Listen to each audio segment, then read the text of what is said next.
riset dan manajemen lingkungan. Ini pada proses input itu butuh, tahapan input itu butuh data apa saja.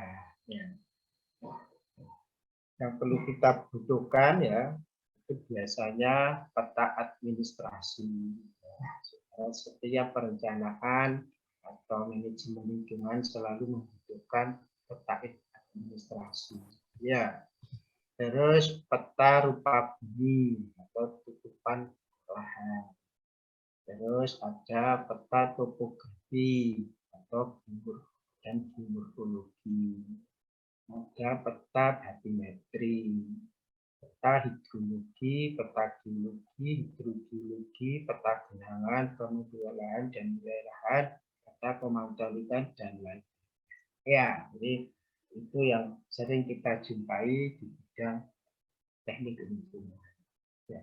Yang pertama, sekarang peta administrasi itu apa? Peta administrasi itu memberikan informasi tentang wilayah administrasi pemerintahan. Jadi kalau wilayah peta administrasi Indonesia ya tentunya seluruh Indonesia ya harus dibagi menjadi provinsi-provinsi.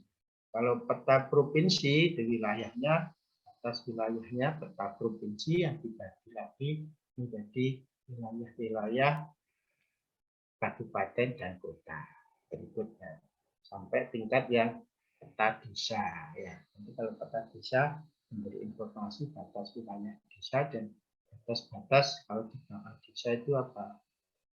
Dan istilahnya peta RW ya, dusun-dusun ya. Sumber peta administrasi biasanya Kementerian Pertanahan dan Tata Ruang atau Bapeda atau baik untuk provinsi dan kabupaten. Ya, saudara, saya mendatangi instansi tersebut untuk mendapatkan peta. Tadi kemarin saya sampaikan ada Indonesia dalam bentuk satu informasi spasial itu bisa didapatkan di sana. Tapi itu untuk skala yang kecil ya. Kalau skala besar ya saudara harus ke desa atau ke kecamatan. Ya. Ini contoh peta administrasi. Jadi kalau Kota Malang misalkan, peta administrasinya batas administrasi Kota Malang dibagi menjadi beberapa kecamatan. Itu peta administrasi. Manfaat peta administrasi apa? Nanti kita untuk menetapkan area studi atau wilayah perencanaan atas dasar kewenangan administrasi. Misalkan saudara merencanakan pengelolaan sampah, itu yang saudara rencanakan itu wilayah perencanaannya itu Kabupaten Malang, misalkan saudara merencanakan persampahan untuk Kota Malang. Di luar itu tidak usah direncanakan. Informasi wilayah administrasi untuk asal sumber migrasi kemudian. Ya. Peta rupa bumi memberikan informasi tentang jenis penggunaan lahan, tutupan lahan. Tutupan lahan itu saudara bayangkan apa yang ada di permukaan bumi. Ya, bisa jalan, sawah, hutan, permukiman. Sumber data bisa dari peta, dulu ada peta RBI, ya.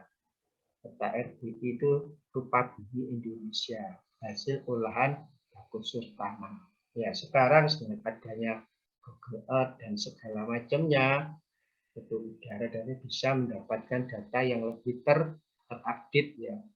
Kalau saudara lihat di Google Earth itu kan ada historinya ya, peta itu dibuat tanggal berapa, foto itu dibuat tanggal berapa, sehingga saudara bisa mengetahui perkembangan apa foto-foto yang ada di Google.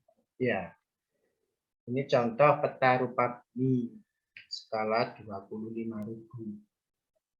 Ini yang kuning itu biasanya ada sebutnya ya, merah ini apa ya, itu formatnya format vektor kalau kita ambil di khusus ya. Untuk memprosesnya nanti kita belajar, tapi secara umum peta rupa bumi itu dengan metode fotogrametri. skalanya harus menggambarkan permukaan bumi untuk skala sedang dan sampai kecil itu dengan fotogrametri. Tapi kalau skala besar itu harus saudara datangi ke lapangan, survei terrestris ya. Biasanya prosesnya itu ada rektifikasi, jadi dicocokkan peta itu punya koordinat ya, posisinya, terus baru klasifikasi. Jadi ada proses rektifikasi dan klasifikasi. Klasifikasi itu, oh ini permukiman, kelompokan menurut jenis penggunaan atau jenis tutupan lahannya. Kalau untuk resolusinya itu tergantung pada citra atau image-nya. Ya, jadi kalau citra Landsat itu resolusinya 30 meter, tapi tidak bisa memproses skala 10 ribu. Bisa dipakai untuk 55, 250 ribu atau 250 ribu. Terus ada citra alos, itu resolusi 15 meter. Ada citra ekonos, itu 1 meter. Ya, ada sekarang berkembang juga citra view itu resolusinya 0,5. Resolusi itu ukuran piksel ya. Ini saya jelaskan saat kuliah. Nah, seperti ini ya. Kalau saudara lihat itu posisinya kan ada ini posisi koordinatnya ini apa ya. Terus ini fotonya diambil kapan. Jadi yang disebut sebagai historinya itu di pojok kiri ya. Seperti contoh ini di Teluk Jakarta ini pada tahun 2001 itu belum tampak apa reklamasi ya. 2000 ini agak tahun 2000 berapa.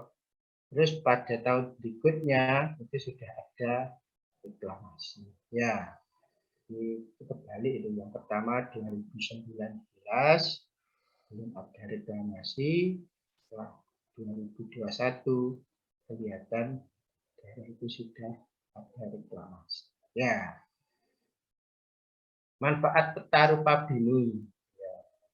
Saudara akan mendapatkan informasi area terbaru.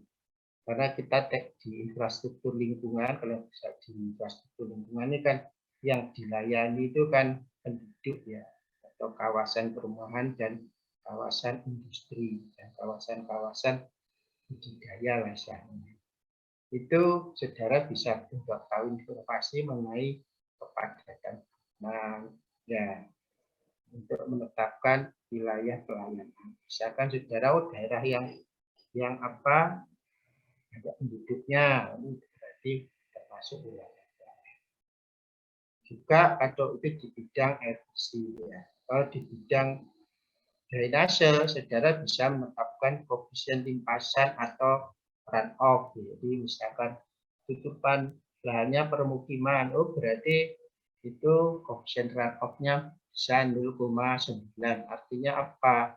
Air yang jatuh, air hujan yang jatuh di kawasan itu hampir 80% atau 90% akan melimpas. Limpasannya itu harus disediakan saluran drainase. Ya, kalau air bersih, oh wilayah rumahnya kira-kira jumlahnya berapa, penduduk rata-rata berapa, kebutuhan airnya berapa. Ya, ini itu bidang rekayasa lingkungan. Kalau informasi jenis bangunan, saudara pakai untuk menentukan bidang manajemen, saudara menentukan oh posisi pencemarnya nanti di mana. Untuk badan air, misalkan ada air di kawasan itu badan air, oh kira-kira posisi pencemarnya nanti di sungai itu dari mana. Ya, juga untuk mengetahui, mengidentifikasi, oh nanti sumber-sumber polutannya berasal dari permukiman, industri, dan segala macam. Itu untuk udara. Kalau tanah ya kira-kira kalau saudara, oh berarti ini orangnya berisi di sini, berarti mungkin di situ posisi pencemar tanah. Sehingga saudara bisa petakan gabung dengan nanti peta hidrologi dan peta topografi, saudara bisa memprediksikan arah pencemarannya nanti kemana. Jadi itu untuk peta. Banyak lagi ya informasi posisi badan air itu untuk menetapkan posisi IPA-nya, IPA, informasi jaringan jalan atau KA. Kalau lagi peta rupa bumi kan kelihatan jaringan jalan itu untuk menetapkan bangunan perlintasan. Misalkan kalau IPA saudara masuk IPA air bersih, drainase, limbah, saudara bisa menetapkan bentuk bangunan perlintasannya. Di bidang persampahan, saudara bisa merencanakan jalur rute untuk pengangkutan sampah. Ya, terus yang berurutan sektor gravitasi. Ya, terus dapatkan lagi informasi ruang hijau. Jadi tentang rupa bumi, saudara dapatkan informasi daerah-daerah yang masih berupa ruang hijau. Itu bisa saudara pakai nanti untuk ruang hijau itu mampu menyerap polutan udara. Saudara nanti berhitung posisi ruang hijaunya di sini, sumber-sumbernya tadi, misalnya di sini arah anginnya bagaimana, nanti saudara bisa menentukan, digabung dengan beberapa studi saya bisa memprediksi penyerapannya ruang terbuka hijaunya cukup atau ya. Itu untuk peta. Terus ada peta topografi dan geomorfologi. Itu memberikan informasi tentang elevasi permukaan tanah dari titik acuan atau titik referensi. Ya, biasanya peta topografi yang zaman sekarang itu sudah menggunakan titik referensi apa? Muka air laut, muka air laut rata-rata atau misi level. Ya, informasi dalam bentuk titik atau elevasi dan bisa berupa garis kontur. Garis kontur itu apa? Kurva yang menghubungkan titik-titik dengan elevasi yang sama. Sumber peta topografi bisa jadi secara fotogrametri. Itu untuk skala kecil sampai sedang. Ya, sedangkan survei lapangan itu untuk skala besar. Jadi nanti saudara kalau pekerjaannya itu kegiatan saudara perencanaan yang dirinci siap dilaksanakan, maka harus surveinya survei terestris atau survei lapangan. Terus peta geomorfologi memberikan informasi bentuk permukaan, itu lereng, datar, dan segala macamnya. Ya, itu untuk peta topografi dan geomorfologi. Terus untuk mengolah peta ini, jadi peta yang skala kecil dan besar dengan image ya, itu bisa menggunakan perangkat lunak fotogrametri. Kalau dulu menggunakan alat manual, sekarang bisa menggunakan ya software PCA. Kebetulan lab kita punya ya, manajemen lingkungan itu ada, jadi bisa memproses data satelit ya. Bisa ortorektifikasi, artinya kita memproses citra stereo. Stereo itu apa? Diambil dari sisi yang berbeda. Itu proses tiga dimensi. Dari ortorektifikasi kita proses menjadi diam dan kita jilid menjadi kontur. Ya, bisa dengan software ini. Terus juga bisa untuk JS, bisa untuk play. Play itu kita dari proses tadi, tiga dimensi tadi, dan kita bisa lakukan proses fly atau seolah-olah saudara terbang di kawasan itu, posisinya elevasi tanahnya berapa kelihatan. Ya, itu untuk sedangkan untuk peralatan terestris itu untuk survei peta topografi dan geomorfologi tadi itu pas mengukur beda tinggi, terus berkembang Untuk mengukur sudut itu ada alat ukur sudut atau teodolit, mengukur sudut vertikal dan horizontal. Dimulai dari teodolit manual sampai teodolit digital. Tapi berkembang lagi ada total station. Ini langsung mengukur jarak, posisi, dan elevasi. Ini total station. Terus berkembang lagi ada GPS RTK, real time kinematik ya. Itu langsung posisi dengan bantuan frekuensi ya. Nanti ada bisnya, saudara letakkan, saudara tinggal jalan saja. Oh, posisinya di posisi elevasi di suatu kawasan itu berapa? Ya, ini contohnya. Ini bagian progresnya, ini progresnya. Ya, saudara nanti akan dapat. Tapi alat ini untuk elevasi kurang teliti ya. Jadi tetap harus menggunakan GPS, menggunakan total station. Tapi kalau untuk yang tidak membutuhkan ketelitian yang tinggi, alat ini untuk posisi bagus ya. Untuk elevasinya ya selisihnya ya 1 cm 2 cm. Ya, itu untuk GPS RTK. Tapi waktunya pengerjaannya cepat. Ini contoh peta topografi skala besar untuk perencanaan terinci. Jadi sudah ada titik-titik ini elevasinya berapa. Ya. Terus saudara buat garis kontur atau delineasi kontur tadi saya sampaikan itu sebagai kurva yang menghubungkan titik-titik elevasi pada elevasi atau titik yang sama. Ya.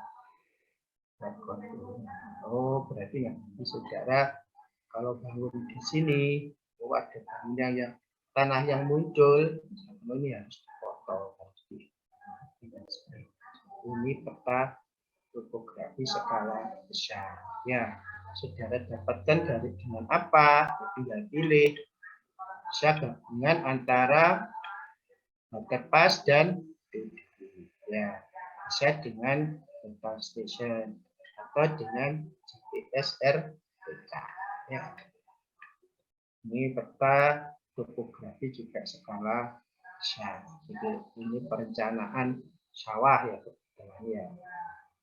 Ini ada peta-petanya. Ini untuk salurannya kalau kita potong. Ya. Kalau ini peta geomorfologi yang bentuk secara fotogrametri. Citra stereo kita proses, vektor rektifikasi menghasilkan peta geomorfologi. Jadi bentuk permukaan buminya kelihatan ya. Oh, ini lembah, ini gunung, elevasinya dibuat skala warna. Ini total lamina itu berada di lembah. Oh, kalau berada di lembah itu ya, kalau ada hujan, ini kemungkinan kalau di atasnya gundul bisa banjir ini ya. Terus pesawat kalau mau mendarat ya agak sulit ya. Di atas langsung ya. Itu untuk peta dan tubuh. Manfaatnya apa nanti untuk saudara? Jadi saudara nanti bisa peta ini memberikan informasi elevasi untuk penetapan posisi jaringan pipaan. Jadi saudara nanti meletakkan itu berdasarkan topografi yang kalau terpaksa belok untuk mendapatkan elevasi yang selalu menurun ya saudara. Ini kalau di bidang perencanaan air limbah ya saudara bisa membuat rencana aliran secara makro. Jadi saudara kalau aliran gravitasi maka saudara harus buat menuju salurannya itu menuju dari atas ke bawah ya. Saudara bisa tracing itu. Terus blok pelayanan juga dibutuhkan dari peta topografi. Saluran air limbah, posisi drop modul, posisi pompa, itu saudara nanti bisa harus didasarkan pada topografi. Ya, untuk sama ini ya.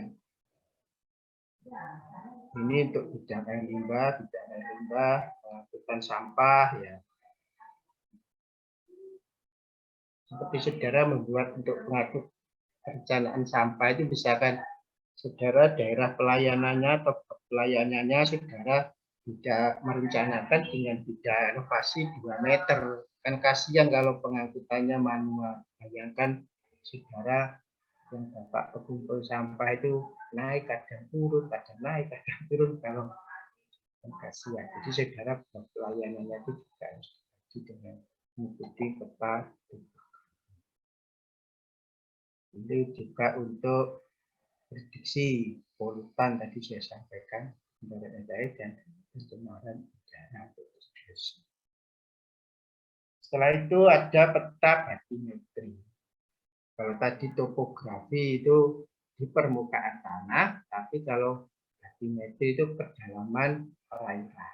Ya, ini memberikan informasi mengenai kedalaman perairan bisa laut, juga ada kontur kedalaman laut. Ya, biasanya didapatkan dari Disisdros atau survei lapangan. Biasanya survei lapangan itu kalau skalanya RT ya, skala sampai tingginya skala 10.000 itu bagi apa? Survei lapangan. Kalau Disisdros itu skalanya sekali ya. Nah, ini seperti Disisdros ini. Ini ada peta batimetri ya, ini ada titik-titik kedalaman, terus dihubungkan dengan kontur bawah laut. Oh, kontur bawah lautnya ya. Kalau survei ya saudara bawa alat yang namanya ecosonder ya. Jadi kalau alat ecosonder itu kita juga punya ya, ya gabung sama GPS ya. Nanti akan ketahui kontur ini lebih detail ya. Peta batimetri hasil survei lapangan dengan alat ecosonder. Oh, ini kedalaman 1 meter, kedalaman 2 meter, 3 meter, 4 meter, sampai semakin dalam semakin kalau kita lihat warna lautnya kita gabung peta foto, peta citra dari satelit dengan survei lapangan dan sama kelihatan. Ya, ini untuk peta batimetri di Semayang sampai Magelang, kalau di Balikpapan itu ada bencana tol laut, bencana jembatan Penajam sampai Balikpapan ini juga ini hasil surveinya ya. Terus manfaat peta batimetri apa? Ini dengan caranya menetap usia pembuangan air limbah dan air laut. Jadi dari arah nanti ada survei dengan parameter, saudara bisa mendapatkan arusnya ke sana, sehingga nanti menetapkan posisi titik pembuangannya kalau saudara mau membuang air di limbah ke laut. Seperti itu ada Freeport yang bangun rencana bangun di Jipi itu, Gresik itu tidak begitu. Meternya katanya harus pada jarak hampir 20 km dari pantai, jadi pipanya dibuang jauh sampai 20 km. Tapi ya untuk mendapatkan dispersi yang paling bagus ya. Terus sebaran polutan tadi saya. Berikutnya ada peta hidrologi. Itu memberikan informasi posisi dan luasan badan air atau sungai danau. Jadi metodenya juga tergantung, kalau belum skala kecil ya terrestris, kalau skala besar terrestris, skala sedang sampai kecil itu bisa fotografi. Nah ini contohnya peta hidrologi. Ini ada sungainya banyak kan. Ini potensi, jadi hari ini saudara bisa mendapatkan potensi air permukaannya berapa. Ini peta. Ya, kalau ini prosesnya dimulai dari biasanya dengan satelit radar ya. Jadi dengan radar itu kelihatan bahwa yang hitam itu air, yang bukan hitam itu kelihatan, oh ini ada sungai ya, karena air penampakan hitam. Ya, ini ada danau Habima, warna hitam ya. Ini dengan citra radar ya. Terus kalau skala besar ya saudara ukur ya, peta genangan saudara, ini sungainya di sini, genangannya ini peta. Jadi kalau saudara nanti pada peta genangan ini termasuk peta itu juga ya, tapi sesaat ya. Ini bisa untuk menentukan apa lokasi hitam ya, potensi air permukaan untuk air itu saluran pembuang. Berikutnya ada peta geologi, itu memberikan informasi mengenai formasi geologi atau batuan, patahan sesar ya. Kalau skala kecil sampai sedang itu bisa sudah didapatkan di pusat geologi lingkungan di Bandung ya. Atau sekarang sudah ada yang Indonesia satu peta itu bisa menyebut dari ya. Ini contoh peta ya, saudara akan tahu formasinya. Membacanya kalau di sini kelihatan apa ya, warnanya saudara cocokkan. Misalkan formasi aluvium. Aluvium itu batuan yang formasi yang sangat mudah. Jadi itu pelapukan atau endapan ya. Biasanya terdiri dari lumpur, pasir, dan ya. Terus nanti saudara bisa lihat, oh ada kerikil, ada, saudara bisa memprediksi kalau susunannya terdiri dari kerikil, oh itu berarti banyak rongga-rongganya. Rongga-rongga itu bisa terisi air, bisa itu artinya sebagai penyimpan air. Ya, ini peta geologi juga memberikan informasi mengenai wilayah-wilayah atau posisi sesar atau patahan, sehingga saudara kalau membuat bangunan infrastruktur lingkungan jangan pas di patahan ya, di sesar. Saudara bangunannya kalau ada gempa sedikit saudara runtuh ya, karena pas di patahan ya. Nah ini contoh kita geologi, ini ada formasinya apa, ini terdiri 7 formasi. Nah, ini batak, sesara, sesar, dan patahan. Kalau banyak ada peta gini, saudara jangan bangun waduk di atasnya. Waduknya tidak pernah penuh kan, akhirnya akan turun terus ya. Nanti kalau menampung ya air ya juga jangan di daerah yang ya. Itu untuk informasi peta.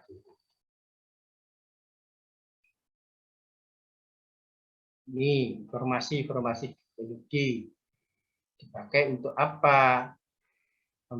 Identifikasi awal mengenai daya dukung tanahnya. Oh, kalau formasinya aluvium, oh berarti itu lempung ya, tidak bisa untuk bangunan menahan beban yang berat. Jenis fondasinya harus bukan fondasi yang telapak atau fondasi dangkal, tapi harus fondasi baca. Terus informasi mengenai porositas. Jadi porositas tadi bisa kita tidak langsung kan, misalkan tadi saya sampaikan tuh formasinya terdiri dari kerikil, terus kars dan segala macamnya. Oh, berarti ada rongga-rongganya itu, potensi untuk menyimpan air. Terus ada keberadaan aquifer. Saya sampaikan dengan di bawah ada lapisan kedap, di tanah di atasnya lapisan berubah. Oh, berarti nanti itu potensi untuk menjadi posisi atau lokasi dari sumber air. Jadi saudara bisa dapatkan itu berupa kemampuan saudara untuk mengindikasikan ya, indikasi permeabilitas tanah. kalau saudara membuat TPA ya yang bawahnya jangan dipilih yang potensi peta yang informasi yang mampu menjadi aquifer ya, saudara cari ya. Informasi posisi patahan dan sesar sudah saya sampaikan untuk ya, geologi untuk keamanan. Terus yang berikutnya peta hidrogeologi itu memberikan informasi mengenai posisi dan potensi air bawah tanah. Kemudian bisa dengan bor dalam atau uji pengumpaan. Nanti juga kalau pas nanti saudara ikut mata kuliah metafisika tanah dan geologi ada alat geolistrik ya, itu nanti kita bisa mengolah posisi air bawah tanahnya itu di mana dengan alat geolistrik ya. Kalau bor itu sudah eksplorasi, aplikasi ya. Nah, ini dari peta geologi tadi diinterpretasikan menjadi peta hidrogeologi. Ini ada peta hidrogeologi, terdapat aquifer ternyata hanya ada di lapisan formasi air. Yang lainnya karena banyak patahan, juga formasinya bukan formasi yang kedap, maka yang bisa mengandung air bawah, menampung air bawah tanah, maka ya. Ini untuk menentukan apa? Manfaatkan O untuk menentukan posisi TPA. Jadi tempat pembuangan akhirnya harus sampah itu tidak boleh di yang di atas tanah yang mempunyai porositas yang bagus. Terus air baku kalau membuat untuk air minum, tapi ini memanfaatkan air bawah tanah, berarti harus yang potensinya tinggi. Ya. Terus berikutnya itu ada peta kepemilikan lahan dan nilai lahan. Jadi kita pakai untuk apa? Itu ada di website-nya sebagai informasi status kepemilikan dan nilai zona lahan. Itu ada di website DNATR ya. Itu ada. Ini digunakan untuk apa? Kalau saudara nanti merencanakan, kawasan ini akan saya pakai sebagai untuk membangun pipa atau TPA dan segala macamnya. Saudara lihat statusnya. Kalau statusnya itu berupa hak milik atau sudah ada sertifikatnya, itu biasanya harganya mahal. Terus sulit untuk proses pembebasannya. Lain kalau yang belum tanah masih belum ada statusnya. Itu kalau dilihat kenapa kok kita perlu status kepemilikan lahan. Terus yang kedua, nilai zona lahan. Nilainya mahal ini. Kalau saya bangun di sini, biaya untuk membebaskan lahannya mahal, saudara, maka tidak menggunakan dipilih di daerah yang penggunaan lahannya murah. Jadi itu yang harus saudara perhatikan ya. Area lahan tidak pada lahan milik untuk melakukan ganti rugi nanti. Ya ini status tanahnya kan ada. Seperti ini saya ambil contoh ITS ya. ITS itu yang hijau ini. Ya. Statusnya itu hak pakai. Jadi ITS hanya memakai saja. Kepemilikan masih di negara. Ya. Kalau yang kuning-kuning ini sudah hak milik. Bukan hak milik. Ya. Terus nilainya. Nilainya kalau warna hijau, nilainya tanah ITS itu berapa? Antara per meternya 500.000 sampai 1 juta. Ya, yang mahal ini yang kuning-kuning ini ya. Ini yang gelap-gelap ini. Lebih dari 20 juta. Ya. Ya. Contoh ini saudara plot pembuatan jalan tol misalnya. Ya. Dia mencari daerah baru ya supaya tidak ini dia pada statusnya sehingga nilainya pada harga yang masih murah ya. Tol dari Juanda ke Gempol. Nah, ini ada peraturan, saudara perhatikan, untuk pembebasan lahan kepentingan umum. Jadi kalau saudara bebaskan 100 ya, itu saudara harus mempunyai syarat apa? Saudara menguasai dulu 75%.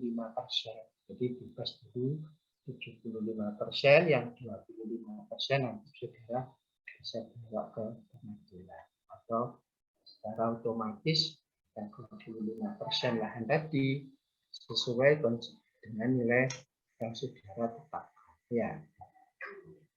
Terus ini yang bidang manajemen, ada peta pemantauan lingkungan, informasi seutuhan misalkan pada saat tertentu. Nah, ini di kota Surabaya. Ya, ini pada saat kemarau, yang seger itu di daerah ini, ya, daerah timur, terus daerah barat ini ya. Ini konsentrasinya masih memenuhi baku mutu ya kesehatan. Pada saat hujan, tidak ya. Karena apa? Jadi ceritanya pada saat kuliah ya. Ini konsentrasi cukup. Bisa tahu kualitasnya untuk pengelolaan. Itu tadi peta-peta yang kita pakai untuk input ya. Setelah proses, berikutnya biasanya dengan teknik overlay yang saya jelaskan kemarin. Dari peta input, saudara lakukan rekayasa dan manajemen akan menghasilkan output. Ya, outputnya kemarin saya sampaikan, ini peta untuk rencana induk penyediaan air atau wilayahnya pelayanannya kan ya. Terus ini untuk rencana induk drainase pembagian bloknya kalau ini rencana jalur induknya gimana ya. Terus untuk yang tingkat detail kemarin sudah saya jelaskan ini ya. Terus ini untuk udara, misalkan saudara polutas sumbernya ini anginnya kayak apa, saudara bisa prediksi nanti sebarannya di ya. Terus ini juga hasil olahan dari peta konsentrasi tadi, kita olah daerah mana yang bisa masih menyerap CO2, mana yang mengemisi, ini ada CO2. Ini kalau pencemaran laut ya. Nah, itu kira-kira materi kuliah kita, saudara paham mengenai informasi spasial apa, ada tahap input, bidang rekayasa dan manajemen lingkungan. Juga ada outputnya. Itu saya sampaikan bahwa saudara itu tidak lepas dari informasi spasial atau spasial. Baik saat untuk mau input untuk rekayasa dan manajemen lingkungan maupun hasilnya harus saudara sajikan dalam bentuk informasi spasial. Makanya saudara harus memahami ya bagaimana mendapatkan input, bagaimana memprosesnya, di akhirnya kayak apa. Ya, itu kira-kira kuliah hari ini. Ada pertanyaan? Ada pertanyaan? Ini masih komentar ya. Ada pertanyaan? Ada tidur? Ada pertanyaan? Apakah saudara sudah paham? Kalau sudah paham, kuliah saya akhiri. Sampai ketemu minggu depan ya. Terima kasih. Wassalamualaikum warahmatullahi wabarakatuh.